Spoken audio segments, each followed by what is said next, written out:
வாழ்க வளமுடன். வணக்கம். நீங்கள் பார்த்துட்டு இருக்கிறது விமாமிகா மீடியா. நம்ம சேனலை நீங்கள் இன்னும் சப்ஸ்கிரைப் பண்ணலைன்னா சப்ஸ்கிரைப் பண்ணிட்டு பக்கத்தில் இருக்கிற பெல் ஐக்கானை கிளிக் பண்ணிட்டு தொடர்ச்சி அடுத்த வீடியோ பாருங்கள். வாங்க இன்றைக்கான கதைக்குள்ளே போகலாம். இன்றைக்கி நம்ம பார்க்க போகிற கதை கல்கி அவர்களோட சிறுகதை தொகுப்பில் ஒரு கதை, ஒற்றை ரோஜா. வாங்க கதைக்குள்ளே போகலாம். ஒரு சமயம் நான் பாபநாசத்திற்கு சென்றிருந்தேன். எதற்காக போனேன் என்று கேட்டால், நீங்கள் ஒருவேளை சிரிப்பீர்கள், சிலர் அனுதாபப்படுவீர்கள். அது ஏனென்றால், பிஏ பரீட்சைக்கு 3 தடவைக்கு மேல் போய் எழுதியும் என்னால் பாஸ் ஆக முடியவில்லை, தவறிவிட்டேன். இதனால் என்னை சுற்றி அனைவரும் கேலி பேசுவார்கள் என்று பயந்து வாழ்க்கையே கசந்து போயிருந்தது. ஒரு மாதிரி பிராண தியாகம் செய்து விடலாம் என்று முடிவுக்கே வந்துவிட்டேன். திடீரென்று நமக்கு தெரிந்தவர்கள் யாரோ இறந்து போய்விட்டார்கள் என்று கேள்விப்படுகிறோம் அல்லவா? அதனால் நாமும் அவர்களை பின்பற்றி போய்விடலாம், இனி நம் உயிர் வாழவே அவசியமில்லை என்று தோன்றிவிட்டது. அதற்கு வழிவகையும் தெரிந்துவிட்டது. யோசித்து ஒரு முடிவுக்கு வந்தேன். பாபநாசத்தில் கல்யாணி தீர்த்தம் என்பதாக ஒரு இடம் இருக்கிறது என்றும், அதிலேதான் ஆசிரியர் வாவேசு ஐயர் விழுந்து உயிரை இழந்தார் என்றும் கேள்விப்பட்டிருக்கிறேன். அந்த பெரியவரை பின்பற்றலாம் என்று எண்ணிக்கொண்டுதான் பாபநாசம் போனேன். 2 காரணங்களினால் நான் உத்தேசித்த காரியத்தை நிறைவேற்ற முடியவில்லை. முதலாவது, அந்த கல்யாணி தீர்த்தம் இருக்கிறதே, அது பார்க்க பயங்கரமாக இருந்தது. தென்னை மர உயரத்திலிருந்து 3 தண்ணீர் தாரைகள் சோ என்ற சத்தத்துடன் கீழே அகண்ட பள்ளத்தில் விழுந்து கொண்டிருந்தன. அந்த பள்ளத்தில் தண்ணீர் நிறைந்து ததும்பி அலைமோதி கொண்டிருந்தது. சிறிய மரக்கிளைகள் ஒன்று அத்தடாகத்தில் விழுந்து அங்குமிங்கும் சுழன்று அலைக்கழிக்கப்படுவதை பார்த்தேன். இதிலே விழுந்தால் நம்முடைய தேகமும் இப்படித்தானே அலைக்கழிக்கப்படும் என்று நினைத்த போது என் தைரியம் குலைந்து விட்டது. அன்னை பெற்றெடுத்த நாளிலிருந்து எத்தனை கஷ்டப்பட்டு வளர்த்த உடம்பு இது. இதற்கு எத்தனை எண்ணெய், எத்தனை சோப்பு, எத்தனை ஆடை அலங்காரம், எத்தனை வகை வகையான அன்னபானம். அடடா, இதை புகைப்படம் எடுப்பதற்கு மட்டும் எத்தனை செலவு. இவ்வாறெல்லாம் பேணி வளர்த்த உடம்பு அந்த பயங்கரமான தடாகத்தில் சுற்றி சுழன்று கொண்டிருப்பது என்ற எண்ணத்தை எண்ணும்போது என்னால் கொஞ்சம் கூட சகிக்கவே முடியவில்லை. அங்கிருந்து இறங்கி வந்து கீழே பாபநாசம் கோவிலுக்கு பக்கத்தில் பளிங்கு போன்று தெளிந்த நீரோடும் நதியின் கரையில் உட்கார்ந்து யோசித்த போது எதற்காக உயிரை விட வேண்டும் என்ற எண்ணமே தோன்றிவிட்டது. நதியின் வெள்ளத்தில் மந்தையாக தங்க நிற மீன்கள் நீந்தி விளையாடி கொண்டிருந்தன. அவை மேலே வரும்போது புரண்டு விழும்போதும் எண்ணமாக ஜொலித்தன. இந்த மீன்கள் இவ்வளவு குதூகலமாக விளையாடி கொண்டு திரிகின்றனவே, பிஏ பரீட்சையில் தேராததனால் இவற்றுக்கு என்ன குறைவு வந்துவிட்டது? இதோ இந்த மரங்களில் எத்தனை விதமான பட்சிகள் எவ்வளவு ஆனந்தமாக பாடிக்கொண்டு வாழ்கின்றன. இவை பிஏ பரீட்சையில் தேரவில்லையே. இதோ இந்த குரங்குகளைத்தான் பார்க்கலாமே, பிஏ பட்டம் பெறவில்லையே என்று அவை கொஞ்சமாவது கவலைப்படுகின்றன என்னவா? அனைவரும் சந்தோஷமாகத்தானே இருக்கிறது. இந்த குரங்குகள் ஆன பின்னும் எவ்வளவு உல்லாசமாக மரங்களின் மீது ஏறியும் இறங்கியும் விளையாடுகின்றன. மரத்துக்கு மரம் தாவியும் விளையாடுகின்றன. தாய் குரங்கு அந்த குட்டி குரங்கை சேர்த்து அணைத்து கொண்டு மரத்துக்கு மரம் தாவுகிற அழகே என்னவென்று சொல்வது. அறிவில்லாத பிராணிகளும் பட்சிகளும் இவ்வளவு உல்லாசமாக தங்களுடைய வாழ்க்கையை நடத்தும் போது நாம் மட்டும் பிஏ பரீட்சையில் தேரவில்லை என்பதற்காக ஏன் உயிரை விட வேண்டும்? இத்தகைய முடிவுக்கு வந்து திரும்பி திருநெல்வேலி போய் சேர்ந்தேன். சென்னைக்கு 2ஆம் வகுப்பு டிக்கெட் எடுத்துக்கொண்டு ரயில் வண்டியில் ஏறினேன். ரயில் என்னமோ வேகமாகத்தான் போய்கொண்டிருந்தது. ஆனால் என் மனம் அதைவிட வேகமாக எங்கேயோ சஞ்சரித்து கொண்டிருந்தது. ஒரே இடத்தில் உட்கார்ந்திருப்பது கஷ்டமாய் இருந்தது. அன்றைக்கு பாருங்கள், என்ன காரணத்தினாலோ அந்த வண்டியில் கூட்டமே இல்லை. உயர்ந்த வகுப்பு வண்டிகளை வழக்கத்தை விட அதிகமாகவே கோர்த்திருந்தார்கள் போல் இருக்கிறது. நான் ஏறி இருந்த 2ஆம் வகுப்பு வண்டியில், இங்கு வண்டி என்று சொல்லப்படுவது பெட்டி அப்படின்னு ஞாபகம் வச்சுக்கோங்க. நான் ஏறி இருந்த 2ஆம் வகுப்பு வண்டியில் நான் ஒருவன் தான். ஆகையால் உட்கார்ந்து அழுத்து போய்விட்டது. ரயில் நின்ற ஒவ்வொரு நிலையத்திலும் வண்டியிலிருந்து கீழே இறங்கி பிளாட்பாரத்தில் சிறிது நேரம் உலாவி விட்டு ரயில் புறப்படும் சமயத்தில் மறுபடியும் ஏறிக்கொண்டேன். ரயில் நிலையங்களில் சாதாரணமாய் நடமாடும் பலதரப்பட்ட ஜனங்களை பார்ப்பதில் ஒருவித உற்சாகம் ஏற்பட்டது. விருதுநகர் சந்திப்பில் அந்த உற்சாகம் சிகரத்தை அடைந்தது. ஆம், முதலில் நான் பார்த்தது என்னை கவர்ந்த, என் கண்ணை கவர்ந்த, என் கவனத்தை ஈர்த்த ஒரு ஒற்றை ரோஜாப்பூ. அந்த ஒற்றை ரோஜாப்பூ ஒரு பெண்மணியின் எடுத்து கட்டிய கூந்தல் மேல் வீற்றிருந்தது. கொழு வீற்றிருந்தது போல என்று கூட சொல்லலாம். அவ்வளவு லட்சணமாய் இருந்தது. தலை நிறைய ஒரு சுமை பூவை தூக்க முடியாமல் தூக்கி அலையும் சென்னை நகர் பெண்மணிகள் பலரை நான் பார்த்திருக்கிறேன். அந்த அநாகரிகம் தலையில் புல்லுக்கட்டு சுமப்பது போல் சுமக்கிறார்களே என்று நான் எண்ணியிருக்கிறேன். அதற்கெல்லாம் மாறாக இவ்வளவு நாசுக்காக நாகரிகமாக கூந்தலில் ஒற்றை ரோஜாப்பூ அணிந்திருக்கும் பெண் யாரோ என்று அறிய ஆவல் உண்டாயிற்று. ரயிலில் நான் இருந்த வண்டிக்கு 2 வண்டிக்கு அப்பால் அவள் இருந்தாள். அவள் தலை வெளியில் நீட்டப்பட்டிருந்தது. ஆனால் முகம் எனக்கு நேர் எதிர்ப்புறமாக திரும்பியிருந்தது. அந்த பெண்மணியின் முகம் எப்படி இருக்குமோ, கூந்தலில் சூடிய ஒற்றை ரோஜா பூவினால் ஏற்பட்ட நல்ல அபிப்பிராயம் முகத்தை பார்த்ததும் மாறிவிடுமோ என்ற ஐயத்துடனேயே அந்த பக்கம் போனேன். ஏதோ ஒரு கதையில் படுத்திருக்கிறேன். ஒருவன் ஒரு பெண் கரத்தை பார்த்து அதன் அழகில் சொக்கி போனாள். ஆனால் அவள் முகத்தை பார்த்ததும் தான் பயங்கரமும் அருவருப்பும் அடைந்தான். இம்மாதிரி என் கதி ஆகிவிடுமோ என்று பயந்து கொண்டுதான் போனேன். அருகில் சென்றபோது சட்டென்று அவள் முகம் என் பக்கம் திரும்பியது. ஆகா, நான் பயந்தது என்ன ஒரு முட்டாள்தனம்! பார்க்கிறவர்களின் கண்களில் வந்து தாங்கி வேதனை உண்டாக்கும் சௌந்தரியம் உண்டோ? அத்தகைய அபூர்வ சௌந்தரியம் உள்ள முகத்தை அவள் என் பக்கம் திருப்பினாள். ஒரு புன்னகையும் புரிந்தாள். நிலா வெளிச்சத்தில் முல்லை பளிரென்று மலர்ந்தது போல் இருந்தது. நான் அப்போது சங்கோஷமோ கூச்சமோ அதிகம் இல்லாதவன்தான். ஆயினும் அவளிடம் அப்போது நானாக ஒரு வார்த்தை பேச முயன்றிராவிட்டால் என் பிராணனே போலிருக்கும். பாபநாசத்தில் நடந்திருக்க வேண்டியது விருதுநகர் ரயில்வே நிலையத்தில் நடந்திருக்கும். அந்த மாதரசி அதற்கு இடம் வையாமல் என்னிடம் அவளாகவே பேசிவிட்டாள். தயவு செய்து சிற்றுண்டி சாலைக்காரன் எனக்கு ஒரு கப்பு டீ கொண்டு வரும்படி சொல்ல முடியுமா என்றாள். பேசாக்காக சொல்கிறேன் என்று சொல்லிவிட்டு வேகமாக நடந்து போய் ஸ்பென்சர் ஒருவனை பிடித்து பிஸ்கோட்டும் டீயும் கொண்டு போய் கொடுக்கும்படி சொன்னேன்.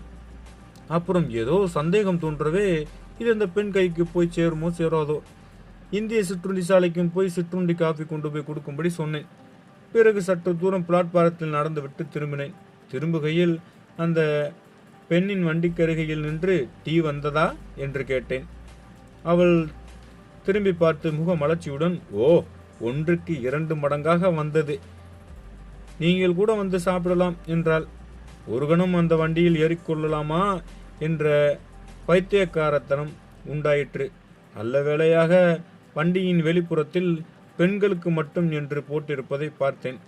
ஆகையால் இல்லை, நான் சாப்பிட்டாயிற்று என்று சொல்லிவிட்டு என் வண்டியில் போய் ஏறிக்கொள்வதற்கு நகர்ந்தேன். அந்த பெண் மறுபடியும், இன்னும் ஒரு உதவி எனக்காக செய்ய முடியுமா?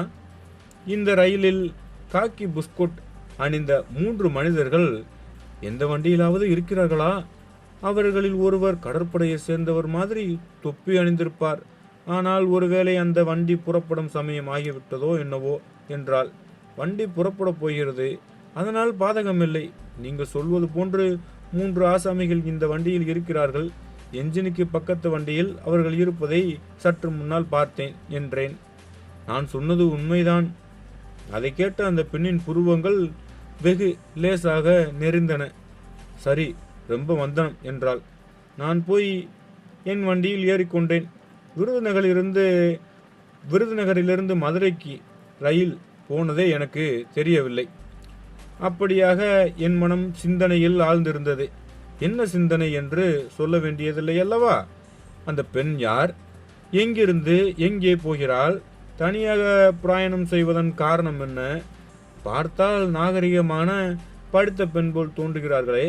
புஸ்கோட் அணிந்த 3 மனிதர்களை பற்றி எதற்காக என்னிடம் விசாரித்தாள் என்றெல்லாம் எனக்கு நானே கேள்விகளை போட்டுக்கொண்டேன். ஆனால் பதில் ஒன்றும் கிடைக்கவில்லை. எனினும் பொழுதுமற்று சிறிதும் இல்லாமல் ஒரே ஓட்டமாக ஓடிவிட்டது. மதுரை சந்திப்பு வந்தது. நாட்டின் எத்தனையோ ரயில் நிலையங்களை பார்த்திருக்கிறோம். ஒவ்வொன்றுக்கும் ஒரு தனி உருவமும் இருக்கிறது. மதுரை ரயில் நிலையம் ஒரு தனி ரகம். நிலையத்துக்குள் ரயில் வரும்போது ஜனங்கள் சுவர் வைத்த மாதிரி வரிசை வரிசையாய் நின்று உத்து உத்து பார்த்து கொண்டிருப்பார்கள். எதைத்தான் பார்ப்பார்களோ தெரியாது. வந்த ரயிலில் ஏறுவோர் இறங்குவோர் அதிகம் உண்டா என்றால் அதுவும் இல்லை. மாலை நேரத்தில் பொழுது போகாமற் ரயில் நிலையத்திற்கு வந்து வருகிற போகிற வண்டிகளை பார்த்து கொண்டிருக்கும் ஜனங்களைப் போல தோன்றுகிறது. சிறு பிள்ளைகள் சிலர் கையெழுத்து வாங்கும் சிறிய புத்தகங்களை வைத்துக்கொண்டு ரயிலில் யாராவது பிரமுகர்கள் வருகிறார்களா என்ற ஆவலுடன் பார்த்து கொண்டு போவார்கள். பத்திரிகை விற்பவர்கள் ஒரு நகரும் பெட்டியில் ஆபாசமான படங்கள் போட்ட மஞ்சள் இலக்கியங்களை வைத்துக்கொண்டு பிரயாணிகளை எதிரே நின்று விடுவார்கள். பிக்சர் போஸ்ட் வேண்டுமா என்று ஒவ்வொருத்தரிடம் கேட்டுக்கொண்டே நிற்பார்கள். வேண்டாம் என்று சொன்னாலும் கேட்க மாட்டார்கள்.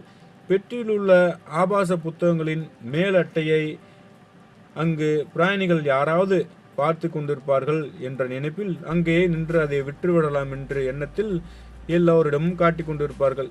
ஏதாவது ஒரு அட்டை மேல் ஏதாவது ஒருத்தருக்கு ஆசை விடாதா, நமக்கு வியாபாரம் ஓடிவிடாதா என்ற நோக்கம்தான் அது. என் முன்னால் அப்படி ஒரு பெட்டி வந்து நின்றது.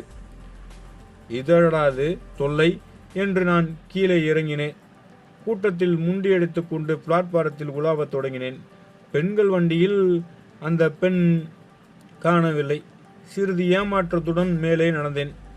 என்ஜினுக்கு அருகில் பிளாட்பாரத்தில் ஒரு சிறிய கும்பல் நின்றது. யாருக்கோ மாலை போட்டு வழி அனுப்பி கொண்டிருந்தார்கள். ஹிப் ஹிப் ஹீரோ என்ற கோஷமிட்டார்கள். அதில் என் கவனம் கொஞ்சம் கூட செல்லவில்லை. அந்த கும்பலுக்கு சற்று அப்பால் 4 பேர் நின்று பேசிக் கொண்டிருந்த இடத்தில் என் கவனம் சென்றது. அங்கு பார்க்கும்போது 3 பேர் காக்கி பிஸ்கோட் ஆசாமிகள். 4வது நபர் என்னை அறியாமல் என் கண்கள் தேடிக்கொண்டிருந்த அந்த பெண் தான் அவள். அப்போது அவள் என் பக்கம் பார்க்கவில்லை. தலையில் அணிந்திருந்த ஒற்றை ரோஜாவில் இருந்துதான் அவள் என்று தெரிந்து கொண்டேன். ஏனென்றால் அவள் முகம் இன்னும் எனக்கு பரிச்சயமாகவில்லை. அவள் ஏதோ வேடிக்கையாக பேசியிருக்க வேண்டும். மற்ற 3 நபர்களும் நகைத்தார்கள். எனக்கு ஒரே எரிச்சலாய் இருந்தது. அங்கிருந்து நகருவதற்கும் மனம் வரவில்லை. அவர்கள் என்ன பேசிக் கொண்டிருக்கிறார்கள் என்று அறிந்து கொள்ள ஆவல் உண்டாயிற்று. நிற்கலாமா நகரலாமா என்று யோசித்துக் கொண்டிருந்த போது அவள் திரும்பினாள். என்னை பார்த்து விட்டாள். உடனே பழையபடி ஒரு முல்லை புன்னகை அவள் முகத்தில் பூத்தது. மறுபடி திரும்பி அவர்களுடன் பேசத் தொடங்கினாள். அங்கிருந்து அகல் வேத நலம் என்று தீர்மானித்து திரும்பி போய் வண்டியில் ஏறிக்கொண்டேன். என்ஜின் இருந்த திக்கையே பார்த்து கொண்டிருந்தேன். எதற்காக என்று சொல்ல வேண்டியதில்லை அல்லவா? வண்டி புறப்படும் நேரம் ஆகிவிட்டது. இன்னும் அவள் ஏன் ஏற வரவில்லை? இந்த புஸ்கோட் மனிதர்களுடன் அவர்களுடைய வண்டியில் ஏறிவிட்டாளா என்ன? இல்லை இல்லை, இதோ அவள் வருகிறாள். வேகமாக நடந்து வருகிறாள். என்ன ஒரு அழகான நடை! அவள் நடப்பதாகவே தோன்றவில்லை, மிதப்பதாக தோன்றியது. என் வண்டிக்கு அருகில் வந்ததும் என்னை பார்த்தாள். சற்று தயங்கி நின்றாள். நான் புறப்படப் போகிறதே என்றேன். என்னத்தை சொல்ல? அவள் சட்டென்று வண்டி கதவை திறந்து கொண்டு உள்ளேயே வந்து விட்டாள். வந்தவள் எனக்கு எதிரில் உட்கார்ந்து என்னை ஏறிட்டு பார்த்தாள். என் நெஞ்சு அபார வேகமுள்ள விமான இன்ஜினை போல் அடித்து கொண்டது. பாருங்கள், இப்பொழுதெல்லாம் ரயிலில் தனியாக பிரயாணம் செய்வது அபாயம் என்று சொல்கிறார்களே, பெண்கள் வண்டியில் இன்னும் யாராவது பெண்கள் ஏறுவார்கள் என்று பார்த்தேன். ஒருவரும் ஏறவில்லை. ரயிலில் கொலை கூட நடக்கிறது என்று சொல்கிறார்கள். நானும் இந்த வண்டிக்கே வந்துவிடலாம் என்று பார்க்கிறேன். நீங்கள் மதராஸுக்குத்தானே போகிறீர்கள் என்று கேட்டாள். எல்லையில்லாத உற்சாகத்துடன் நான், ஆமாம், மதராஸுக்குத்தான் போகிறேன். நீங்கள் பேசாக்காக இந்த வண்டிக்கே வரலாம். சாமான்கள் கொண்டு வர சொல்லட்டுமா? ஏ போர்ட்டர் என்றேன். இப்போது வேண்டாம், அடுத்த ஸ்டேஷனில் பார்த்து கொள்ளலாம் என்று சொல்லிவிட்டு அந்த பெண் இறங்கிச் சென்றாள். அவள் இறங்கியவுடனே யாரோ ஒருவர் சடக்கென்று கதவை திறந்து கொண்டு உள்ளே வந்தார். கையில் ஒரு பிரயாண பெட்டியும் வைத்து கொண்டிருந்தார். பெட்டியை பலகையில் வைத்துவிட்டு என்னை போய்க் கொண்டிருந்த பெண்ணையும் 2-3 தடவை மாறி மாறி பார்த்தார். தொண்டையை கனைத்து கொண்டு, மன்னிக்க வேண்டும், ஒருவேளை இந்த வண்டி ரிசர்வ் ஆகியிருக்கிறதா என்றார். ஆமாம் என்று பொய் சொல்லி அவரை இறங்கி போக சொல்லலாமா என்று என் மனதில் ஒரு கெட்ட எண்ணம் உதித்தது. அதற்குள் காடு சூழல் ஊதும் சத்தம் கேட்டது. ரயில் புறப்படுவதற்குள் அவள் வண்டியில் ஏறுவிடுகிறாரா என்று எட்டி பார்த்தேன். அந்த அழகிய ஒற்றை ரோஜாப்பூ மறுபடியும் கண்ணை கவர்ந்தது. அந்த பூவை அணிந்தவள் வண்டியில் ஏறியதும் ரயிலும் நகர்ந்தது. என் வண்டியில் ஏறிய மனிதர் அப்பா பயங்கரம் என்றார். அவரை ஏறிட்டு பார்த்தேன். படித்த நாகரிக மனிதராய் காணப்பட்டார். வயது சுமார் 40 இருக்கும். ஐரோப்பிய உடை தரித்திருந்தார். அவருடைய கண்களில் ரயிலில் அபாய அறிவிப்பு விளக்க போல சிவப்பாக ஜொலித்தன. சட்டை பையிலிருந்த ஒரு புட்டியை எடுத்து அதிலிருந்த பானத்தை கடகடவென்று வாயில் விட்டு கொண்டிருந்தார். ஐயோ என்ன வெப்பம், மரண தாகம் எடுத்து விட்டது என்று தனக்கு தாமே சொல்லிக் கொண்டார். பிறகு என்னை நோக்கி அந்த அற்புதத்தை பார்த்தீரா என்றார். எந்த அற்புதத்தை என்று கேட்டேன். அந்த ஒற்றை ரோஜா பூவைத்தான் என்றார். அதில் அற்புதம் என்ன இருக்கிறது என்று சிறிது கோபமான குரலில் கேட்டேன். அற்புதம் என்னவா? ஆம், உனக்கு தெரியாதா? தெரிகிறதுக்கு நியாயமில்லை. அந்த ஒற்றை ரோஜா பூவிலேதான் என் உயிர் இருக்கிறது என்று சொல்லிவிட்டு ஒரு விகாரமான புன்னகை புரிந்தார். அவர் ஏதோ அனுசித்தமான பரிகாரம் செய்ய போகிறார் என்று எண்ணினேன். ஆகையால் ஆத்திரம் பொங்கி கொண்டு வந்தது. இன்னமும் எனக்கு புரியவில்லை என்று கடுமையான குரலில் கூறினேன். ஆமாம், அந்த ஒற்றை ரோஜா பூவிலேதான் என் உயிர் இருக்கிறது. ஆகையினாலே 3 நாளாகியும் அது வாடாமல் இருக்கிறது என்றார். நான் சிறு பிள்ளையாக இருந்தபோது ஒரு ஆரம்ப பள்ளிக்கூடத்தில் படித்து கொண்டிருந்த போது ஒரு தடவை எங்கேயோ பெறாக்க பார்த்து கொண்டிருந்தேன். வாத்தியார் பிரம்பினார். சுளீர் என்று முதுகில் அடித்தார். அச்சமயம் என் தலையிலிருந்து 1000 மின்னல்கள் கிளம்பி வெளியே சென்றது போல் தோன்றியது. அத்தகைய உணர்ச்சி இப்போது உண்டாயிற்று. அந்த ஒற்றை ரோஜா பூ சிறிதும் வாடாமல் இருப்பதின் அதிசயத்தை அதுவரையில் நான் எண்ணி பார்க்கவில்லை. அது நிஜ ரோஜா பூவாய் இருக்க முடியாது. நிஜ ரோஜா பூவை போல் அபூர்வ வேலைப்பால்களுடன் செய்த ஒரு செயற்கை பூவாகத்தான் இருக்க வேண்டும். அதனால் என்ன? நிஜ ரோஜா பூவுக்கு பதில் செயற்கை ரோஜா பூவை வைத்துக் கொள்வதில் என்ன தவறு? உடனே அவளுக்கு அந்த வர்ண கழுத்தில் அணிந்திருந்த இரட்டை வட முத்து மாலை என் கவனத்துக்கு வந்தது. அதுவும் செயற்கை முத்து மாலையாகத்தான் இருக்குமோ? அதனால் என்ன? அவர்களுடைய கையில் அணிந்திருந்த 2 அழகிய சங்கு வளையல்கள் என் நினைவுக்கு வந்தன.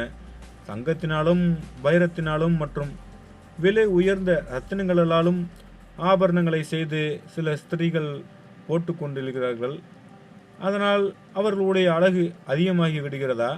அவலட்சணம்தான் அதிகமாகிறது. இந்த மாதிரி சிந்தனையில் நான் ஆழ்ந்திருந்த போது அந்த மனிதர் தொண்டையை மறுபடியும் கனைத்து கொண்டு, இது 2ஆம் வகுப்பு வண்டியா என்று கேட்டார். ஆமாம் என்றேன். அதுதானே பார்த்தேன். என்னிடம் 1 வகுப்பு டிக்கெட் இருக்கிறது. திண்டுக்கல்லில் இறங்கி 1 வகுப்பு வண்டிக்கு போய்விடுகிறேன் என்றார். உடனே எனக்கு மகிழ்ச்சி உண்டாயிற்று. அதை அவரும் தெரிந்து கொண்டார். அதற்குள், உமக்கு ஒரு எச்சரிக்கை செய்துவிட விரும்புகிறேன். என்ன எச்சரிக்கை என்று கேட்டேன். அந்த ஒற்றை ரோஜா பூக்காரி பற்றிதான். அவளுடைய ஊர் பெயர் உமக்கு தெரியுமா என்றார். தெரியாது, தெரிந்து கொள்ள விருப்பமும் இல்லை என்றேன். ஆனாலும் அந்த மனிதர் விடவில்லை. அவள் பெயர் மனோகரி. அவளுடைய ஊர் கொழும்பு என்றார். மனோகரி என்ற பெயரை கேட்டதும் என் உள்ளம் பூரித்தது. என்ன ஒரு அழகான பெயர்! மனோகரி, மனோகரி என்று 2-3 தடவை வாயுக்குள் சொல்லி பார்த்து உண்டேன். கொழும்பு நகரை பற்றி நான் எவ்வளவோ கேள்விப்பட்டிருக்கிறேன், ஆனால் பார்த்ததில்லை. நவநாகரிக சிறந்த அந்த நகரத்திலேதான் இந்த பெண் பிறந்து வளர்ந்திருக்க கூடும். அதில் ஒன்றும் ஆச்சரியமில்லை. அந்த மனிதருடைய பேச்சை கேட்பதில் எனக்கு ஏற்பட்டிருந்த அருவருப்பு மாறிவிட்டது. திண்டுக்கல் ஸ்டேஷன் வருவதற்குள் அவரிடமிருந்து அந்த பெண்ணை பற்றிய கூடிய வரையில் தெரிந்து கொள்ள வேண்டும் என்ற ஆசையும் உண்டாகிவிட்டது. அடடா, அந்த ஆசையின் விளைவு என்னை கோர பயங்கரம்.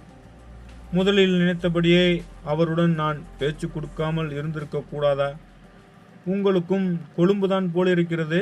அந்த பெண் கொழும்பில் உங்களுக்கு அக்கம் பக்கத்தை சேர்ந்தவரா என்று கேட்டுவிட்டேன்.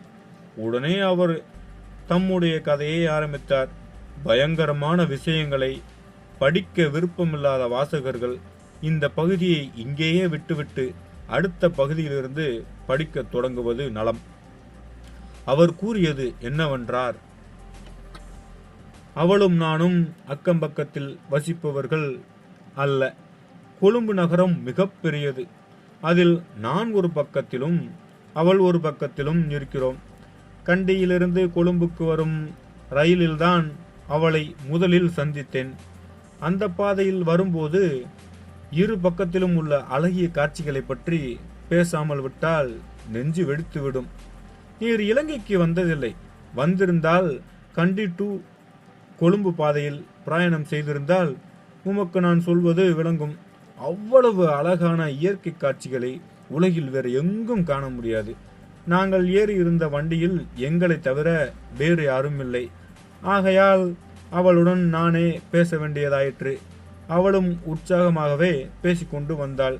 கொழும்பு ஸ்டேஷன் சமைத்ததும் ஒருவருடைய விலாசத்தை ஒருவர் கேட்டு தெரிந்து கொண்டோம். அவளுடைய வாசம் வெல்வதைக் கண்டு நானும் தெரிந்து கொண்டேன். மதராசுக்கு மாம்பழம் எப்படியோ அப்படி கொழும்புக்கு வெள்ளவத்தை, அவளுடைய ஊர் பெயர் அது வெள்ளவத்தை, தன்னுடைய வீட்டுக்கு ஒரு நாள் வரும்படி கேட்டுக்கொண்டாள். அடுத்த ஞாயிற்றுக்கிழமை வருகிறேன் என்று ஒப்புக்கொண்டேன். இதை அவர் சொல்ல சொல்ல எனக்கு முகம் மாறிக்கொண்டே வந்தது. என்னதான் கடைசியில் இவர் சொல்லப் போகிறார் என்ற ஆர்வம் ஏற்பட்டது. மீண்டும் அவர் சொல்வதை ஆர்வத்துடன் கேட்டேன். அந்தபடியே மறுநாள் ஞாயிற்றுக்கிழமை வெள்ளவத்தை சென்று அவளுடைய வீட்டை தேடி கண்டுபிடித்தேன் என்று அவர் சொன்னார். நான் போன போது அவள் வீட்டில் இல்லை. வேலைக்காரன் ஒருவன் தான் இருந்தான். இப்போது வந்து விடுவார்கள், உட்காருங்கள் என்றான். வீட்டு தாழ்வாரத்தில் போட்டிருந்த சாயமான நாற்காலி ஒன்றில் அமர்ந்தேன். கடற்காற்று சுகமாக வந்து கொண்டிருந்தது. வீட்டு வாசலில் இருந்த சிறிய தோட்டத்தில் புஷ்ப செடிகளும் அலங்கார குரோட்டன் செடிகளும் குழுகுழுவென்று வளர்ந்திருந்தன. அவற்றில் ஒரே ஒரு ரோஜா செடியும் இருந்தது. அந்த செடியில் ஒற்றை ரோஜா ஒன்று நன்றாக மலர்ந்திருந்தது. நான் தான் அந்த புஷ்பங்களின் ராஜா என்று பறைசாற்றுவது போல் இருந்து கொண்டிருந்தது அந்த ஒற்றை ரோஜா. நேரமாக ஆக என் மனதில் ஒரு பதைபதைப்பு ஏற்பட்டது. இது யார் வீடோ என்னவோ, அந்த பெண்ணுக்கு சொந்தக்காரர்கள் எப்படிப்பட்டவர்களோ தெரியாது. அவள் அழைத்தாள் என்ற ஒரே காரணத்துக்காக நாமும் வந்துவிட்டோம். இது சரியான காரியமா இல்லை என்று எண்ணங்கள் பல தோன்ற என் உள்ளத்தை குழப்பிக்கொண்டே இருந்தன. சிறிது நேரத்துக்கெல்லாம் மனோகரி வந்துவிட்டாள். என்னை பார்த்ததும் அவள், வாருங்கள் வாருங்கள், நீங்கள் வருவதாக சொன்னதை நான் மறந்தே விட்டேன் என்றாள். பிறகு அவளுடன் வந்தவருக்கு என்னை அறிமுகப்படுத்தி வைத்தாள். பிறகு என்னை உள்ளே அழைத்து போய் விருந்தினரை வரவேற்பதற்குரிய விலாசமான முன் அறையில் உட்கார வைத்தாள். சிறிது நேரத்துக்கெல்லாம் அவளும் வந்து எதிரில் உட்கார்ந்து கொண்டாள். வேலைக்காரன் டீ கொண்டு கொடுத்தான். நான் டீ சாப்பிட்டு கொண்டிருக்கையில் என் பின்னால் நின்று யாரோ நின்று கொண்டிருப்பதை உணர்ந்தேன். உடனே என் மண்டையில் படீர் என்று ஒரு அடி விழுந்தது. அவ்வளவுதான், செத்தே விழுந்து விட்டேன். ஆம், என்னை யாரோ அடுத்திருக்கிறார்கள். நான் விழுந்து விட்டேன். நான் செத்தே விட்டேன். ஆமாம் ஐயா, ஆமாம், செத்துதான் விழுந்தேன். உனக்கு நம்பிக்கைப்படாதுதான். கதை புறாவும் கேட்டுவிட்டு செத்து விழுந்த என் பேரில் ஒரு கம்பளத்தை போட்டு மூடினார்கள். நான் செத்தே போய்விட்டேன் என்று எனக்கு நன்றாக தெரிந்தது. ஆனால் என் உயிர் மட்டும் அங்கேயே சுற்றி வந்து கொண்டிருந்தது. என் உடம்பை அவர்கள் என்னதான் செய்கிற போகிறார்கள் என்று அறிந்து கொள்ள விரும்பினேன். அதனால் தான் அங்கேயே வட்டமிட்டு கூர்ந்தன என் உயிர். அன்று நள்ளிரவில் அந்த பெண்ணும் அவளோடு வந்த ஆடவனும் என் உடலை தூக்கி கொண்டு போனார்கள். தோட்டத்தில் ஒரு பெரிய குழி வெட்டப்பட்டு ஏற்கனவே ரெடியாக இருந்தது. அதில் என் உடம்பை போட்டு புதைத்தார்கள். என் உடலை புதைப்பதை நானே பார்த்து கொண்டிருந்தேன். என் உயிர் காற்றில் உலாவிக் கொண்டிருந்ததால் எல்லாம் முடிந்தது. மனோகரி ஒரு பெரு மூச்சு விட்டுவிட்டு ஐயோ பாவம் என்றாள். அவள் கண்களில் கண்ணீர் துளிகள் வந்தன. எனக்கு என்னவோ பரம திருப்தியாகிவிட்டது. என்னவென்றால் இவள் நம்மளை காதலித்திருக்கிறாள் போலும், அதனால்தான் கண்களில் நீர் வடிகிறது. ஆனால் எதற்காக நம்மளை கொலை செய்தால், எதற்காக நம்மளை புதைத்தாள் என்று கேள்விகள் 1000 இருந்ததோடு என் உயிர் அங்கேயே உலாவிக் கொண்டிருந்தது. பிறகு அவர்கள் கொஞ்ச தூரத்தில் பூச்சட்டியில் இருந்த ஒரு ரோஜா செடியை பெயர்த்து எடுத்து என்னை புதைத்த இடத்தில் மேல் நட்டு அதன் மேல் மனோகரி ஒரு சிறிய பாத்திரத்தில் தண்ணீர் கொண்டு வந்து ஊற்றினாள். அந்த தண்ணீரோடு அவளுடைய கண்ணீர் துளிகளும் கலந்ததாக எனக்கு தோன்றியது.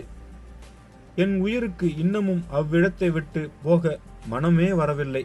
அவள் என்னை கொலைதான் செய்திருக்கிறாள். இருந்தாலும் நான் அவளை காதலிக்கிறேன் போலும் தெரியவில்லை. அவள் மேல் எனக்கு கோபம் வரவில்லை. என் உயிருக்கு இன்னமும் அவ்விடத்தை விட்டு போக மனமும் வரவில்லை. அந்த குழியையும் அதன் மேல் இருந்த செடியையும் சுற்றி வட்டமிட்டு கொண்டே என் உயிர் அங்கேயே இருந்து கொண்டே இருந்தது. கொஞ்ச நாளுக்கெல்லாம் அந்த ரோஜா செடியில் ஒரு மொட்டு விட்டது. அந்த மொட்டுக்குள் போய் என் உயிர் புகுந்து கொண்டது. மொட்டு மலர்ந்து பூவாயிற்று. நானும் அதிலேயே காத்திருந்தேன். மனோகரி அந்த ரோஜாவை பறித்து தன் கூந்தலில் சூடிக்கொள்வாள் என்ற ஆசையோடு அந்த என்னுடைய உயிர் அந்த ரோஜாவிலேயே காத்திருந்தது. அம்மம்மா, அப்படி காத்திருக்கும் போது ஒவ்வொரு வினாடியும் ஒவ்வொரு யுகமாக இருந்தது. கடைசியில் அவள் வந்து தன் தங்க கரங்களால் அந்த ரோஜாவை பறித்து தன் தலையிலே சூடிக்கொண்டாள்.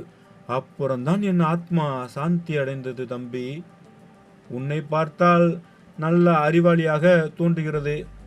ஆகையால் நீயே ஒருவேளை யூகித்து கொண்டிருப்பாய். அவர்கள் வீட்டு தாழ்வாரத்தில் சாயமான நாற்காலியில் சாய்ந்து கொண்டு நான் சிறிது நேரம் தூங்கிவிட்டேன். அப்பொழுது நான் கண்ட கனவையே இத்தனை நேரம் உனக்கு சொன்னேன் என்றார். மனோகரி திரும்பி வந்து பிறகு என்னை அப்படியெல்லாம் ஒன்றும் செய்யவில்லை. யாரும் என்னை அடிக்கவில்லை. மரியாதையாக பேசி திருப்பி என்னை அனுப்பிவிட்டாள். அதன் பிறகு அடிக்கடி நாங்கள் சந்திப்பது உண்டு. இருந்த போதிலும் அவளுடைய கூந்தலில் ஒற்றை ரோஜா பூவை கண்டால் மற்றும் எனக்கு ஒரு திகில் உண்டாகி விடுகிறது. அன்று கண்ட கனவு என் நினைவுக்கு வந்து விடுகிறது. அம்மனிதர் பாதி கதை சொல்லி கொண்டு வந்தபோது அவர் பைத்தியக்கார ஆஸ்பத்திரியிலிருந்து தப்பி வந்திருக்க வேண்டும் என்று எண்ணிக்கொண்டேன்.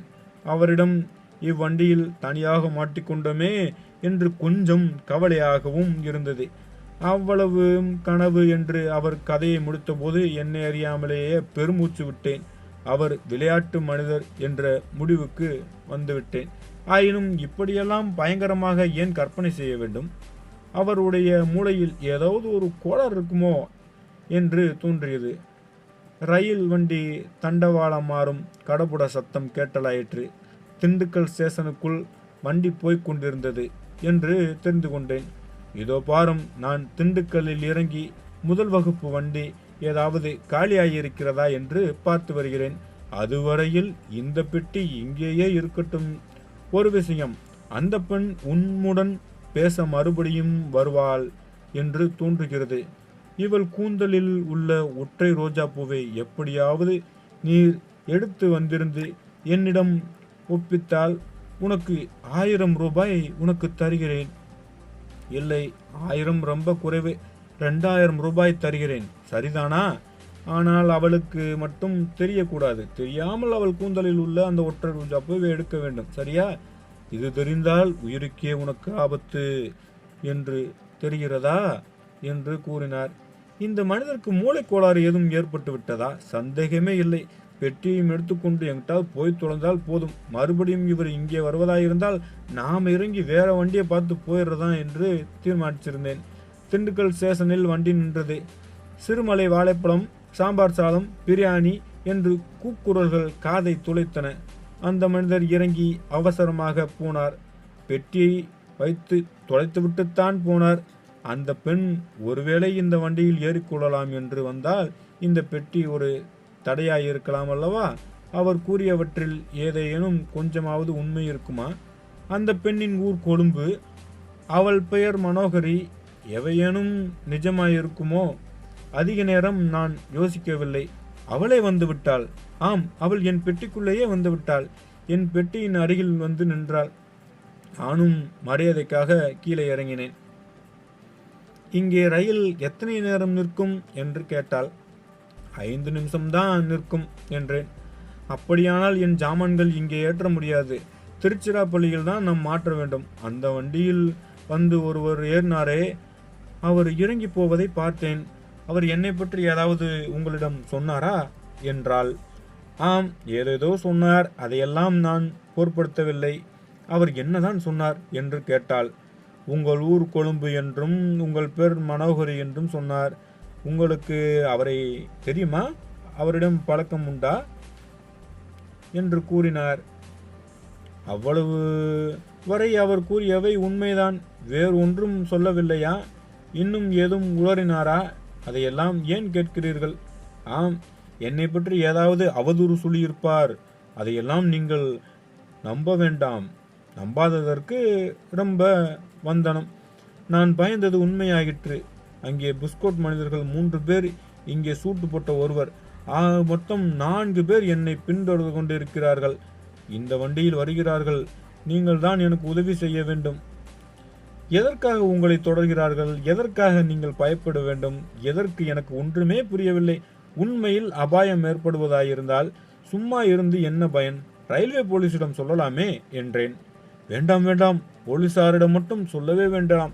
அதை காட்டிலும் இவ்விதம் கூறிய மனோகரி பேச்சை நடுவில் நிறுத்தி என் வண்டிக்குள் எட்டி பார்த்தாள்.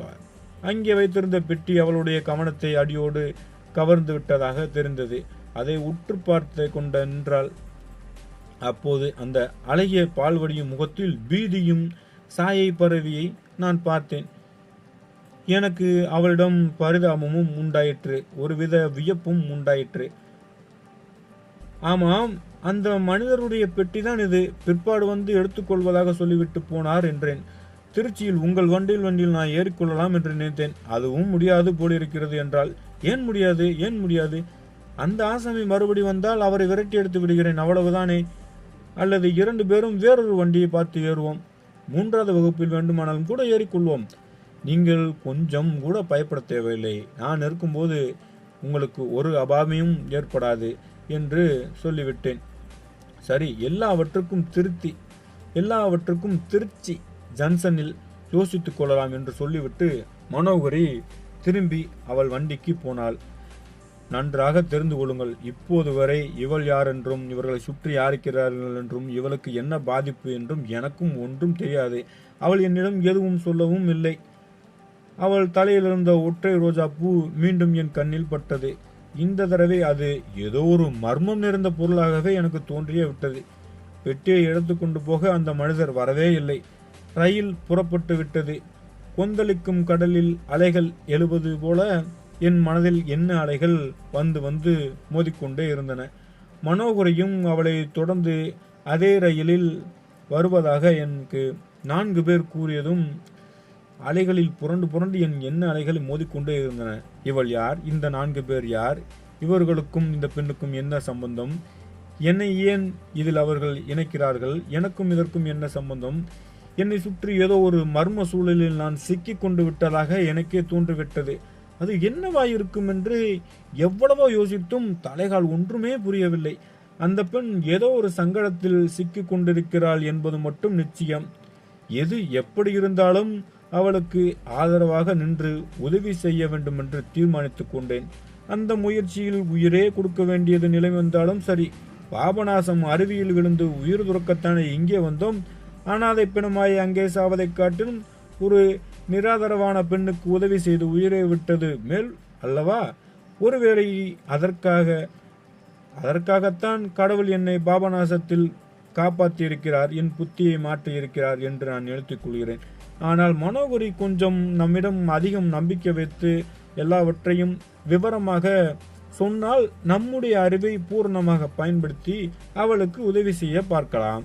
அவளும் ஏதோ சொல்ல மறுக்கிறாள். சொல்வதற்கு நேரமில்லை. அதற்குள் ரயில் கிளம்பி விடுகிறது.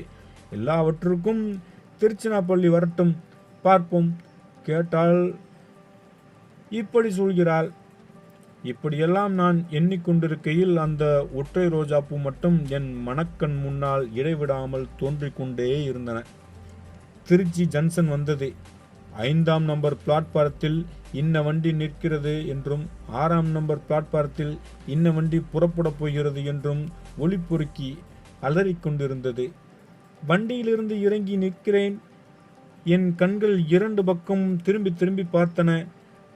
பெட்டிக்கு உரிய மனிதர் வருகிறாரா என்று ஒரு பக்கம் பார்த்தேன். ஒற்றை ரோஜா பூவை இன்னொரு பக்கம் ஆவலுடன் எதிர்பார்த்தேன். முதல் வகுப்பு பெண்கள் வண்டியிலிருந்து அவளுடைய முகம் மட்டும் எட்டி பார்த்தது. பிறகு அவள் வண்டியிலிருந்து இறங்கினாள். பிளாட்பாரத்தில் அதிக வெளிச்சம் இல்லாத ஒரு இடத்திற்கு போய் நின்றாள். அப்படியும் இப்படியும் திரும்பி திரும்பி பார்த்து கொண்டு நின்றாள். சற்று நேரம் நான் பொறுத்து பார்த்துவிட்டு இறங்கி போனேன். அவள் அருகில் சென்று தீர்மானம் செய்தேன். சற்று நேரம் நான் பொறுத்து பார்த்துவிட்டு இறங்கி போனேன். அவள் அருகில் சென்று என்ன தீர்மானம் செய்தீர்கள் என்று கேட்டேன். இன்னமும் யோசித்துக் கொண்டுதான் இருக்கிறேன். ஒரு முடிவுக்கு வர முடியவில்லை. நான் இந்த பெட்டியிலேயே இருப்பதா அல்லது தங்களிடம் வந்து உங்களுடைய பெட்டியில் இருப்பதா என்று எனக்கு யோசிக்கவே முடியவில்லை. எனக்கு என்னவோ நீங்கள் அனாவசியமாக பயப்படுகிறீர்கள் என்று தோன்றுகிறது என்றேன். அப்படித்தான் எனக்கும் ஒரு சமயம் தோன்றுகிறது. இன்னொரு சமயம் அந்த 3 பிஸ்கட் ஆசாமிகள் நினைத்தால் எனக்கு பயமாயிருக்கிறது. எதுவாயிருந்தாலும் இருக்கட்டும், உங்களுக்கு அப்படி பயமாக இருந்தால் என் வண்டியில் வந்து ஏறிக்கொள்ளுங்களே, அதைத்தானே சொல்லிக் கொண்டிருக்கிறேன். வந்துவிடலாம்.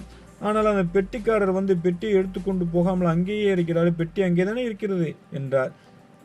ஆமாம், பெட்டி அங்கேதான் இருக்கிறது என்றேன். அதனால் தான் யோசிக்கிறேன். வண்டி புறப்படும் சமயத்தில் அவர் திடீரென்று வந்து ஏறிக்கொண்டால் என்ன, நான் இருக்கிறேன் அல்லவா? அதைவிட பெண்கள் வண்டியில் நான் தனியாக இருப்பதே நல்லது. உங்களுக்கு என்னதான் தோன்றுகிறது? எதற்காக இவர்கள் எல்லோரும் உங்களை தொடர்கிறார்கள்? ஒரு காரணமும் யூகிக்க முடியவில்லை. மதுரை ஜங்ஷனில் அவர்களுடைய பேச்சில் 2 வார்த்தை என் காதில் விழுந்தது. அதிலிருந்து ஏதாவது யூகிக்க முடிகிறதா என்ன? ஏதோ விலை உயர்ந்த வைரங்களை பற்றி பேசிக்கொண்டார்கள். அவர்கள் சுங்க இலாக்க அதிகாரிகள் என்று தோன்றுகிறது. நான் ஏதோ வைரங்களை ஒழித்து கொண்டு போகிறேன் என்று அவர்கள் சந்தேகிக்கிறார்கள் போலிருக்கிறது என்றாள் மனோகரி. இதை கேட்டு நான் சிரித்து விட்டேன். மனோகரியும் சிரித்தாள். அவள் சிரித்த அந்த சிரிப்பு என் காதில் கிங்கினி நாதமாக ஒலித்தது. என்ன முட்டாள்தனம்! நீங்கள்தான் அது விஷயத்தில் மிக பரிசுத்தமாக இருக்கிறீர்களே. ஒரு குன்றிமணி கூட எடை தங்கமோ, உங்களிடம் எதுவுமே சிறிய மூக்குத்தி கூட திருகு வைரமோ கூட உடம்பில் இல்லையே. அதனாலேயே உங்களை எனக்கு மிகவும் பிடித்திருக்கிறது. மதராசில் சில பணக்கார வீட்டு பெண்கள் உடம்பெல்லாம் வைரமாக வருகிறார்கள். அந்த அவலட்சணத்தை பார்த்து கூசிய என் கண்களுக்கு உங்களை பார்த்ததால் எவ்வளவு சிம்பிளா, எவ்வளவு அழகா இருக்கீங்க என்று சொல்லி கொண்டு போகிறேனே. எல்லாம் சரியாகத்தான் சொல்லியிருக்கிறீர்கள், பாக்கியும் சொல்லி முடியுங்கள் என்றால். திரும்பி பார்த்தேன். என் வண்டிக்கு பக்கத்தில் 2 வந்து நின்றார்கள். ஒருவர் பெட்டியை வைத்துவிட்டு போனார். இன்னொருவர் ஒரு புது மனிதர். பெட்டிக்குரியவர் இன்னமும் ஏதோ சொன்னார். இருவரும் சற்று முற்றும் பார்த்தார்கள். பிறகு அங்கிருந்து அகன்றவர்கள். பெட்டி வண்டிக்குள்ளேயே இருந்தது. ஆர்வத்துடன் அந்த காட்சியை பார்த்து கொண்டிருந்த மனோகரி 4 பேருடன் இன்னொருவரும் சேர்ந்து விட்டார். இப்போது 5 நபர்கள் ஆகிவிட்டனர்.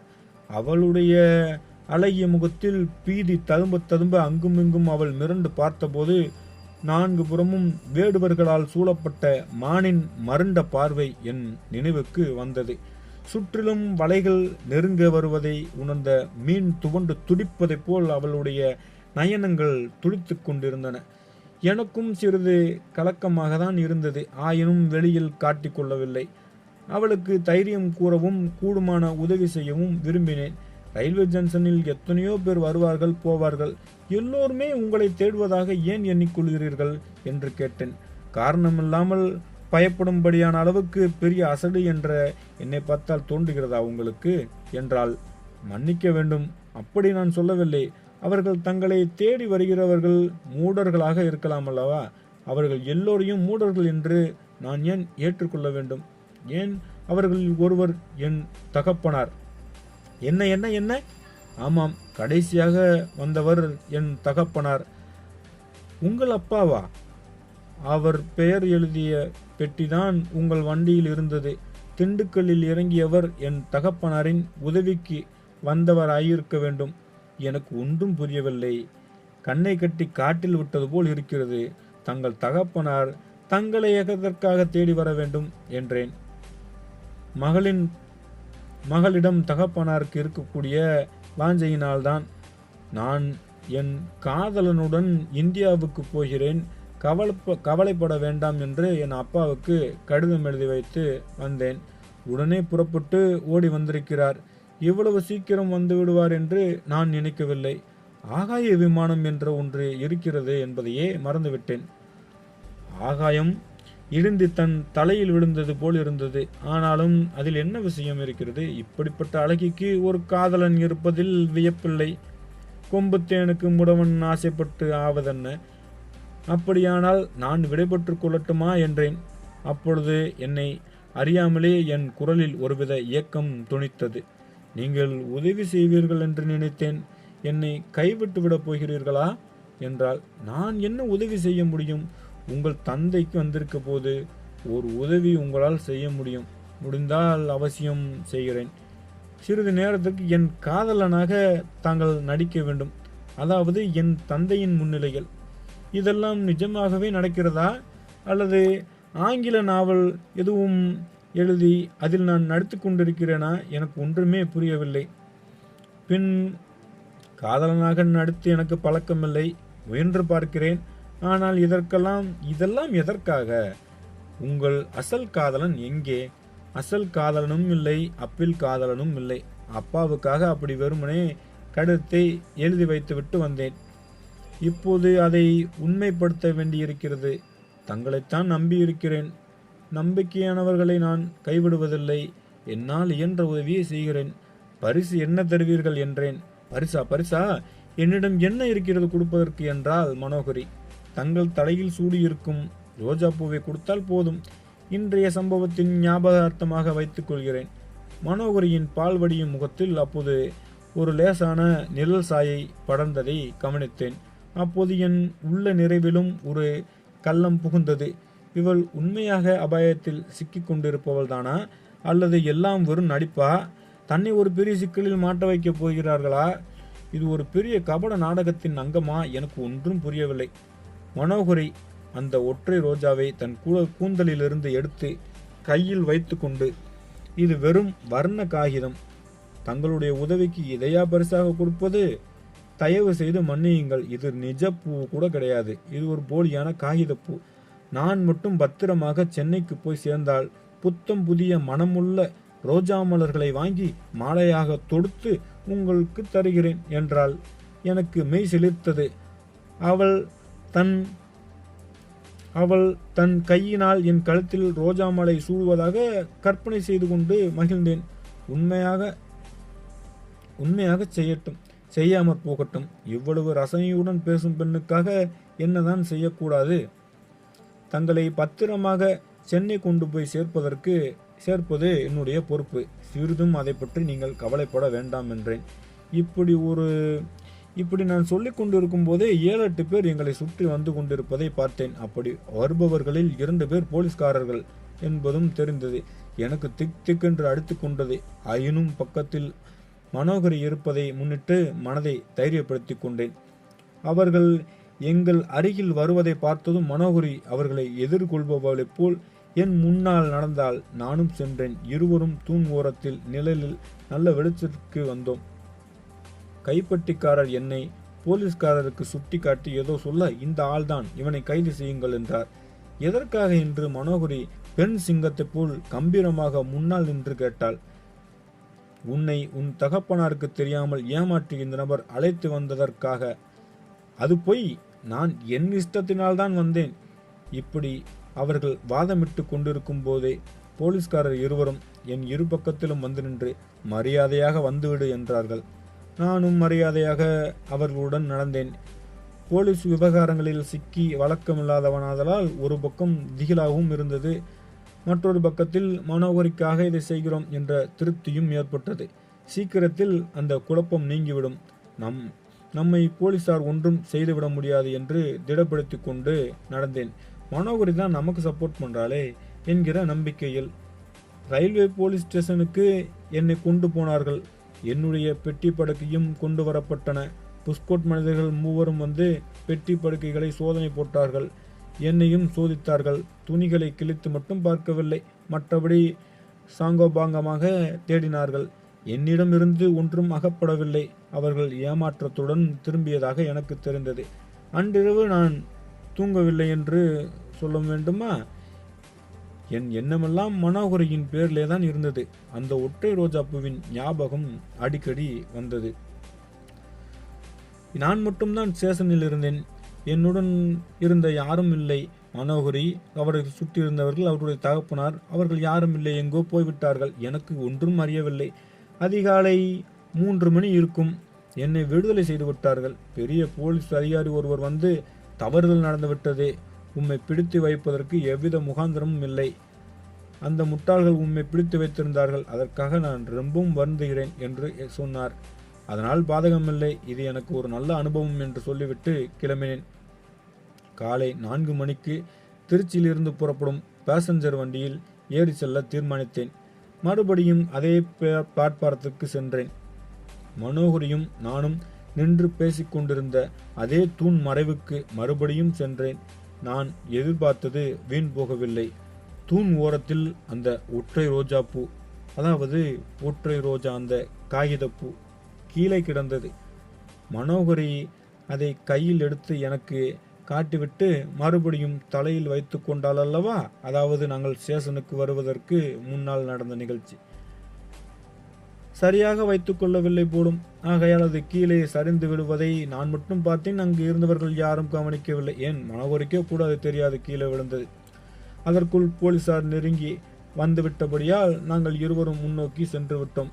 அந்த ஒற்றை ரோஜா பூவை இப்போது ஆவலுடன் எடுத்து என் பெட்டிக்குள் வைத்து பூட்டிக் கொண்டேன். சிறிது நேரம் கழித்து ரயிலும் வந்தது. அதில் ஏறிக்கொண்டேன்.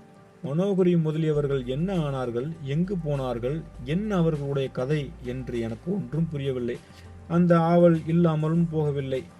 அது எப்படியும் பின்னால் நமக்கு தெரியும் என்று நிச்சயப்படுத்தி கொண்டேன். சரி, பொதுக்கு செல்வோம் என்று ரயில் புறப்படும் சமயத்தில் அந்த கைப்பட்டிக்காரர் பிளாட்பாரத்துக்கு ஓடி வந்து அங்கும் இங்கும் அலைந்தார்.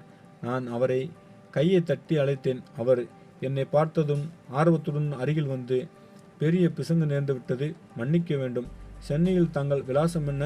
அங்கே வந்து எல்லாம் விவரமாக சொல்கிறேன் என்றார். என் விலாசத்தை அவருக்கு தெரிவித்துவிட்டு, எனக்கு கொஞ்சம் கூட வருத்தமில்லை என்றும் மனோகரியிடம் சொல்லுங்கள் என்றேன்.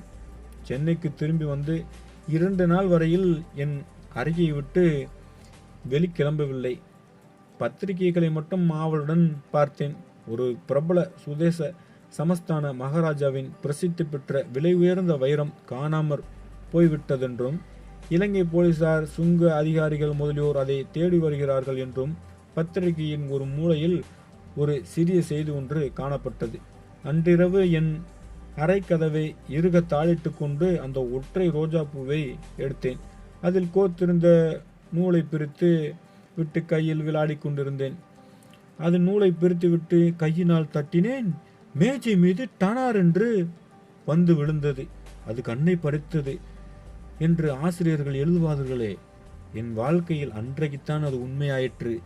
அந்த மாதிரி விடிவெள்ளி அவ்வளவு பெரிய வைரத்தை, கண்ணை பறிக்கும்படி ஒளி வீசிய வைரத்தை நான் அன்றுதான் பார்த்தேன். இதற்கு முன்னால் பார்த்ததே இல்லை. அந்த வைரத்திலிருந்து வெளியான விதவிதமான வர்ண கர்ணங்களை என்னவென்று வர்ணிப்பது? பாபநாசத்தில் அருவி விழும் இடத்தில் நான் பார்த்த வானவில்லின் அதிசய வர்ண ஜாலங்களை எல்லாம் இந்த அற்புத வைரத்தின் முன்னால் மண்டி போட்டு ஒளிபிச்சை கேட்க வேண்டியதுதான் என்று எண்ண தோன்றியது. வெகு நேரம் அந்த வைரத்தை திருப்பி திருப்பி பார்த்து கொண்டிருந்து விட்டு மறுபடியும் முன்பு போல் அந்த காகித ரோஜா பூவுக்குள்ளேயே அந்த வைரத்தை வைத்து தைத்துவிட்டு மீண்டும் பெட்டிக்குள் பத்திரப்படுத்தினேன். மறுநாள் நான் எதிர்பார்த்திருந்த மனிதர் வந்தார். தவறு நேர்ந்ததன் காரணங்களை விளக்கினார். அந்த பெண், நான் தன் காதலனோடு இந்தியாவுக்கு போகிறேன், என்னை தேட வேண்டாம் என்று தகப்பனாருக்கு கடிதம் எழுதி வைத்துவிட்டு அவருக்கு தெரியாமல் வந்துவிட்டாளாம். தகப்பனார் வைர வியாபாரியாம். ஒரே ஒரு வைரம் மட்டும் எடுத்து போகிறேன், அது எனக்கு உங்கள் சீதனமாக இருக்கட்டும் என்று அந்த கடிதத்தில் எழுதியிருந்தாளாம். அந்த வைரம் ஒரு மகாராஜாவுக்கு சொந்தமான விலை உயர்ந்த வைரம் என்றும் அது 1.5 லட்சம் பெருமானது என்றும் கூறினார். தகப்பனார் பெண்ணையும் அந்த வைரத்தையும் தேடிக்கொண்டு புறப்பட்டார். அவள் ரயிலில் பிரயாணம் செய்கிறார் என்று அறிந்து முன்னதாகவே விமானத்தில் திருச்சிக்கு வந்துவிட்டாராம். அந்த மனிதரையும் தன்னுடைய ஒத்தாசைக்கு அழைத்து வந்தாராம். இதெல்லாம் சுங்க அதிகாரிகள் காதில் அறகுறையாக விழுந்ததில் அவர்கள் வைரத்தை சுங்கவரி கொடுக்காமல் கொண்டு போவதை தடுக்க முயற்சி எடுத்தார்களாம். மனோகரி தன் கடிதத்தில் குறிப்பிட்ட காதலன் நானாகத்தான் இருக்க வேண்டும் என்று தவறாக எண்ணி என்னை கைது செய்ய இவர்கள் ஏற்பாடு பண்ணினார்களாம். என்னுடைய வாயை பிடுங்கி அந்த ஒற்றை ரோஜாப்பில் வைரம் இருக்கிறதா, அது வைரம் எங்கே இருக்கிறது என்ற விஷயத்தை தெரிந்து கொள்ளலாம் என்று விரும்பியதாகவும் அந்த கதை எனக்கு ஒன்றும் தெரியாமல் போனதாகவும் ஒரு பயங்கர கதையை அவர் கற்பனை செய்து கூறினாராம். என்னை விட அவள் பெரிய கற்பனைக்காரி, ஒரு காதலனையே சிருஷ்டி செய்து விட்டாள் என்பது எனக்கு என்னமாய் தெரியும். ஆனால் சில சமயம் கற்பனையை காட்டிலும் உண்மையில் நடப்பது அதிசயமாய் இருக்கிறது. உன்னை நினைத்து நினைத்து அந்த பெண் உருகி கொண்டிருக்கிறாள். சர்தார் பவன் ஹோட்டலில் தகப்பனும் மகளும் தங்கியிருக்கிறார்கள், அவர்களை போய் பார் என்றார் அந்த மனிதர். மறுநாள் சர்தார் பவன் ஹோட்டலுக்கு போனேன். மனோகரி மட்டும் அறையில் தனியாக இருந்தாள். அவள் தகப்பனார் என்னை பார்ப்பதற்காக போயிருப்பதாக சொன்னாள். அன்றிரவு தன்னால் எனக்கு நேர்ந்த கஷ்டத்தை பற்றி வருத்தம் தெரிவித்தாள். இது என்ன பிரமாதம், சில நிமிஷ நேரம் உன் காதலனாக நடிக்கும் பேறு பெற்றேன் அல்லவா, அதற்கும் சில மணி நேர சிறைவாசவனத்துக்கும் சரியாய் போயிற்று என்றேன். பிறகு அந்த ஒற்றை ரோஜா பூவை எடுத்துக்கொண்டு அவளிடம் கொடுத்தேன். அவள் அளவிலா அதிசயத்துடன் அதை வாங்கி கொண்டாள். தன் அழகிய கர மலரின் அந்த செயற்கை மலரை வைத்துக்கொண்டு அதை உற்று பார்த்தாள். உள்ளே வைரம் பத்திரமாய் இருந்தது. உள்ளே வைரம் பத்திரமாயிருக்கிறது என்றேன். வைரம் இருப்பது உங்களுக்கு எப்படி தெரியும் என்று மேலும் வியப்புடன் கேட்டாள். விளையாட்டாக பிரித்து பார்த்தேன், உள்ளே தெரிந்தது. இதை அப்படியே திரும்பவும் இருந்தபடியே வைத்து விட்டேன் என்றேன். எப்படி இது உங்கள் கைக்கு வந்தது என்றால், தூண் நிழலில் நின்று இந்த காகிதப்பூ எதற்கு, நிஜ ரோஜா பூ மாலையே வாங்கி தருகிறேன் என்று நீ சொன்னாயே, அந்த இடத்தில்தான் கிடந்தது. இதை கொடுக்க மாட்டேன் என்று சொன்னது நீயேதானே. இவ்வளவு விலை உயர்ந்ததை கொடுக்க மாட்டேன் என்று சொன்னது சரிதான். எப்படி உனக்கு கொடுக்க மனசு வரும்? ஒரு அந்நியனுக்கு விலை மதிப்பை முன்னிட்டு கொடுக்க மறுக்கவில்லை. அவ்வளவு பெருமானம் உள்ளது என்பது அப்போது எனக்கு தெரியவே தெரியாது. இந்த ரோஜா பூவில் வைரம் இருப்பது எனக்கு ஒன்றும் தெரியாது. இதற்கு ஒரு உபயோகம் இருந்தது, அதனால்தான் கொடுக்க மாட்டேன் என்றேன். அந்த உபயோகம் இனி இல்லாமற் போய்விட்டது. எனக்கு விளங்கவில்லை. உபயோகம் இல்லாமல் ஏன் போக வேண்டும்? இதிலுள்ள வைரம் உன் கழுத்தில் அழகாகத்தான் ஜொலிக்கும். ஆனால் சுங்க வரி மட்டும் கட்டிவிடுங்கள் என்றேன். அவள் என்னை ஏறிட்டு பார்த்துவிட்டு, எதற்காக சுங்க வரி கொடுக்க வேண்டும்? எனக்கும் கொஞ்சம் சட்டம் தெரியும். பெண்கள் அணிந்திருக்கும் நகைக்கு சுங்கவரி கிடையாது என்றாள். அப்படியானால் ஏன் அதை ஒழித்து கொண்டு வர வேண்டும் என்று முணுமுணுத்தேன். என் தந்தை வைர வியாபாரி. என்ன வைர நகை போட்டுக்கொள்ளும்படி எத்தனையோ தடவை நிர்பந்திருக்கிறார். நான் மறுத்துவிட்டேன். இந்த ஒற்றை வைரத்தை மட்டும் நான் எடுத்து வந்தேன். எவ்வளவு பெருமானம் உள்ளது என்று எனக்கு அப்போது தெரியாது. நான் ஏதோ 100 ரூபாய் வைரம் என்றுதான் நினைத்து இது என்னுடைய காரியத்துக்கு போதும் என நினைத்திருந்தேன். அது என்ன அபூர்வமான காரியம்? இன்னும் அந்த மர்மம் எனக்கு விளங்கவில்லையோ என்று கேட்டேன். அந்த கேள்விக்கு பதில் சொல்லாமல் மனோகரி தன்னுடைய நிலைமையை பற்றி விசாரிக்கலானாள். தான் கதாநாயகனாக தகுதி உள்ளவன் அல்ல, BA பரீட்சையில் கோட்டெடுத்தவன் தான் என்றேன். நிஜமாகவா? நீங்கள் BA பரீட்சையில் எழுதி தோல்வி அடைந்தவர்களா என்றாள். ஒரு தடவை மட்டுமல்ல, 3 தடவை பரீட்சைக்கு போய் தோல்வி அடைந்தவன். 3 தடவையா தோல்வி அடைந்தீர்களா என்று கேள்வி கேட்டுவிட்டு மனோகரி விழுந்து விழுந்து சிரித்தாள். அதில் என்ன தவறு? அவளுக்கு அவ்வளவு சந்தோஷம் என்பது எனக்கு புரியவில்லை. சரி சரி, நீ சிரித்து முடி, இன்னொரு நாள் வந்து பார்க்கிறேன் என்று சொல்லிவிட்டு கிளம்பினேன். அவள் போக வேண்டாம் என்று தடுத்தும் நான் நிற்கவில்லை. ஆண் பிள்ளை அல்லவா, எனக்கு ரோசம் திரும்பி விட்டது. திரும்பி கூட பார்க்காமல் அங்கிருந்து போய்விட்டேன். ஆனால் இதெல்லாம் பேசுவதற்கு முன்பாக நான் தற்கொலை முயற்சி எடுத்ததையும், அங்கு சென்று மீன்கள், குரங்குகள், பறவைகளை பார்த்து என் மனம் மாறியதையும், மனிதன் சாகக்கூடாது, ஆண்டவன் கொடுத்த உடலை கடைசி வரை நாம் நல்ல விஷயத்துக்காக பயன்படுத்த வேண்டும், இந்த மாதிரி எண்ணம் மாறியது அனைத்தையும் அவளிடம் பேசிவிட்டு கடைசியில் அவள் சிரித்தது பிடிக்காமல் நான் இங்கிருந்து சென்றேன். என் ஜாகைக்கு திரும்பிய போது அங்கே மனோகரியின் தகப்பனார் காத்திருந்தார். அவரும் ஒரு அத்தியாயம் தெரிவித்தார். பேச்சின் நடுவில், என் மகளுக்கு நீங்கள் மிகவும் ஒத்தாசையாய் இருந்தீர்களாம், டீ எல்லாம் வாங்கி கொடுத்தீர்களாம். அவர் பணக்கார வீட்டு பெண்ணாய் இருந்து வளர்ந்தவள். வெளியில் அவள் ரயிலெல்லாம் பிரயாணம் செய்தது இல்லை. அங்கே அவளுக்கு நீங்கள் உதவியது மிக்க நன்றி. அவளை பாதுகாப்பாக பார்த்து கொண்டதுக்கு மிக்க நன்றி. அவள் எனக்கு ஒரே ஒரு பெண். அதனால்தான் 1.5 லட்சம் ரூபாய் வைரம் போனாலும் போகிறது. என் பெண் உயிரோடு பிழைத்தாலே போதும், அதுவே போதும் என்று திருப்தி அடைந்திருக்கிறேன் என்றார். அவள் உயிருக்கு என்ன ஆபத்து என்று கவலையுடன் கேட்டேன். தெரியாதா? இதோ பாருங்கள் என்று சொல்லிவிட்டு ஒரு கடிதத்தை நீட்டினார். அது மனோகரி அவளுடைய தோழி ஒருத்திக்கு எழுதிய கடிதம். மனோகரி இலங்கையில் ஏதோ ஒரு பரீட்சைக்கு போனதாகவும் அதில் அவள் தேரவில்லை, அதில் ஃபெயிலாகிவிட்டாள் என்று அந்த கடிதத்தில் குறிப்பிடப்பட்டிருந்தது.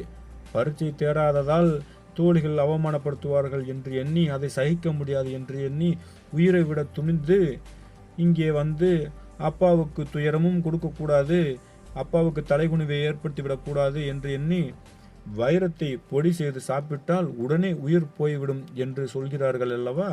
அப்பாவின் வைரம் ஒன்றை எடுத்துக்கொண்டு இந்தியாவுக்கு போய் உயிரை விடுவது என்று தீர்மானித்து விட்டேன்.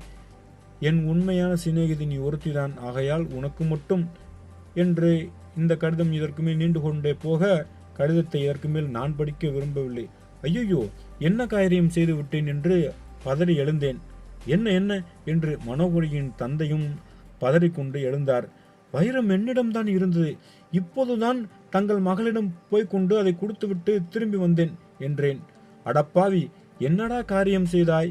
என் குடியை கெடுத்தே விட்டாயா என்று அதுவரை பாராட்டி கூர்ந்து அவரை வைத்தார் அந்த பெரியவர். அவர் கொண்டு வந்திருந்த டாக்ஸியில் ஏறிக்கொண்டு இருவரும் பறந்து சென்றோம். என் நெஞ்சு அந்த நிமிஷம் எப்படி அடுத்தது தெரியுமா? அதை சொல்லவே முடியாது.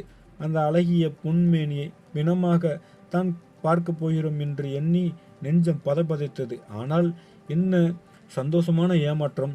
ஓட்டலில் அவர்கள் தங்கியிருந்த அறைக்கு சமீபமாக சென்றபோது அறைக்குள்ளிலிருந்து குதூகலமாக பாடும் குரல் கேட்டது. உள்ளே நாங்கள் இருவரும் சென்று விழுந்தோம். எங்களுக்குத்தான் உயிர் போய்விடும் போலிருந்தது. வைரம் எங்கே என்று இருவரும் ஒரே காலத்தில் கேட்டோம். மேஜையை அவள் சுட்டி காட்டினாள். அங்கே அது வானத்தில் ஒரு நட்சத்திரத்தை போல் பிரகாசித்துக் கொண்டிருந்தது. எதற்காக இந்த பரபரப்பு என்று கேட்டாள். எங்கே இந்த கடிதத்தில் எழுதியிருப்பது போல் செய்து விடுவாயோ என்றுதான். அதற்கு இனி அவசியமில்லை என்று தான் இவரிடம் சொன்னேனே. இந்த மனிதர் 3 தடவை பிஏ பரீட்சையில் தோல்வி அடைந்து விட்டாராம். எவ்வளவு உற்சாகமாய் இருக்கிறார் என்று பாருங்கள். அவர் சந்தோஷமாக இருக்கிறார் அல்லவா. அவரை பார்த்து என் மனம் மாறிவிட்டது. தற்கொலை முயற்சியை கைவிட்டு விட்டேன். ஒரு தடவை தோற்றதற்காக நான் என் உயிரை விட வேண்டும் என்றாள் மனோகரி. ஆரம்ப அதிர்ச்சி, மகிழ்ச்சி எல்லாம் ஒருவாறு அடங்கிய பிறகு மனோகரியின் தகப்பனார், இந்த பெண்ணை சமாளிக்க இனி என்னால் முடியாது. நீதான் இவள் உயிரை காப்பாற்றினார். இனியும் இவளை நிர்வகிக்கும் பொறுப்பை நீர்தான் ஏற்க வேண்டும் என்றார். கடவுளே, என்னால் எப்படி அது முடியும்? இந்நாளில் பசிக்கு அரிசி கிடைப்பதே பெரிதாயிருக்கிறது. ஏனோ நான் ஏழை. இவளுக்கு பசிக்கு வைரம் எப்படி வாங்கி கொடுப்பேன்? அதுவும் 50 ரூபாய் அல்ல, 100 ரூபாய் அல்ல, 1.5 லட்சம் ரூபாய் வைரத்தை இவள் சாப்பிட கேட்பாள். நான் எங்க போவேன் என்று சிரித்து கொண்டே நான் சொல்ல, மனோகரியின் தகப்பனார் இப்போது தான் முதல் முறையாக கடகடவென சிரித்தார். நான் கூட வைர வியாபாரத்தை விட்டுவிடப் போகிறேன். இந்த பெண் இருக்கும் இடத்திலேயே இனிமேல் வைரத்தை வைக்கக்கூடாது என்றார். எங்கள் திருமணத்தின் போது மனோகரி தன் வாக்குறுதியை நிறைவேற்றினாள். மனமுள்ள புது ரோஜா மலர்களால் கட்டிய மாலையை என் கழுத்தில் சூடினாள். அன்று ரயில்வே ஸ்டேஷனில் சொன்னது எனக்கு நினைவுக்கு வந்தது. மனோகரி வைர நகை மட்டும் அணிவதில்லை, எங்கள் வீட்டிலேயே வைரம் வைத்துக் கொள்வதில்லை. அதற்காக அத்தகைய விசப்பரீட்சை பார்க்க முடிய வேண்டுமா? என்ன கேட்கிறீர்கள்? பிஏ பரீட்சை என்ன ஆயிற்று என்று கேட்கிறீர்களா? எங்கள் திருமணம் நடந்தவுடனேயே முதற் காரியமாக பாபநாசத்திற்கு மறுபடியும் போனோம். அங்குள்ள இனிய நதி வெள்ளத்தில் இருவரும் கைகோர்த்து கொண்டு இறங்கி எல்லா பரீட்சைகளுக்கும் சேர்ந்து ஒரு முழுக்கு போட்டோம். நதிக்கரை மரங்களில் வாழ்ந்த பட்சிகள் எல்லாம் செயலை ஆமோதித்து மங்கள தீபம் பாடின. இத்தோடு இக்கதை முடிவடைகிறது. இந்த கதை உங்களுக்கு பிடிச்சிருந்ததுன்னா லைக் பண்ணுங்கள், ஷேர் பண்ணுங்கள், கமெண்ட் பண்ணுங்கள். நன்றி. வாழ்க வளமுடன்.